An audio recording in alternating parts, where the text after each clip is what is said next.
The murder by shooting of the one Daniel Bbosa, Lwomwa, others called him Transa, a 72-year-old proprietor of Trans Electrical Company Limited and head of the Ndiga Clan in Buganda Kingdom, by assailants who were on a motorcycle with an AK-47.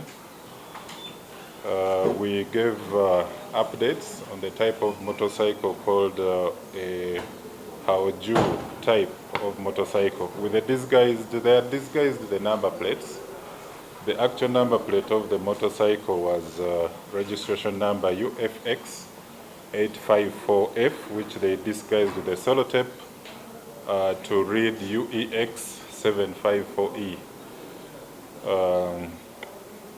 Now we established that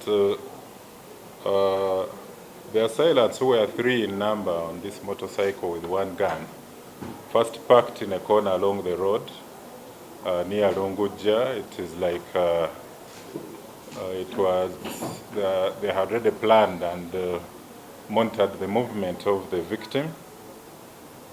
So they first parked in a corner along the road waiting for the victim, who was approaching the bend to his home at Chikandwa zone. That is Lunguja parish. Now what the assailants did, they sped past the vehicle of the victim, that is the Land Cruiser registration number UAH637X. They made a U-turn in front, and that's when they drove back and shot at the victim from the front, killing him instantly. There were about 3 bullets which penetrated his head, and he died at the driver's seat. His wife, Gladys Bbosa, now widow, and their housemaid, Mrs. Nambale Peace, survived with no major injuries. The trio were returning from a family function. Now, as the 3 assailants were fleeing the scene, they were pursued aggressively by courageous border riders up to near Bulange in Mengo, where they knocked them and they fell down.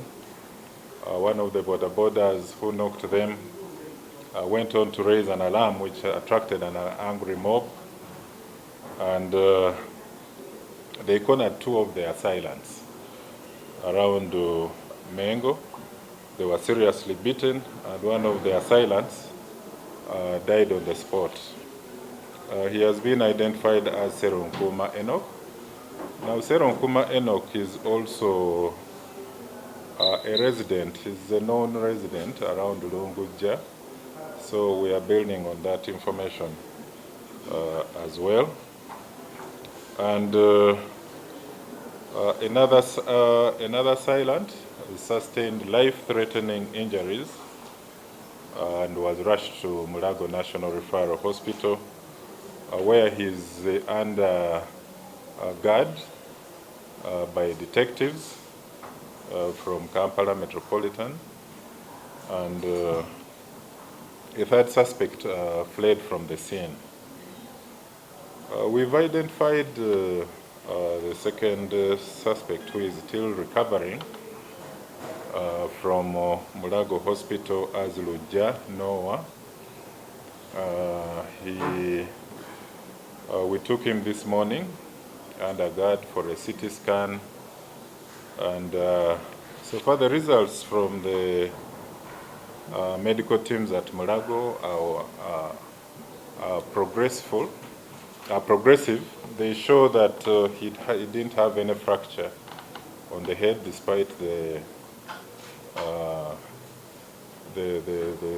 serious beating from the angry mob.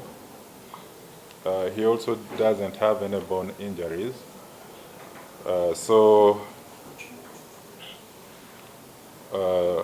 he came out of the CT scan, and he's conscious. So we expect that our teams will get very good information out of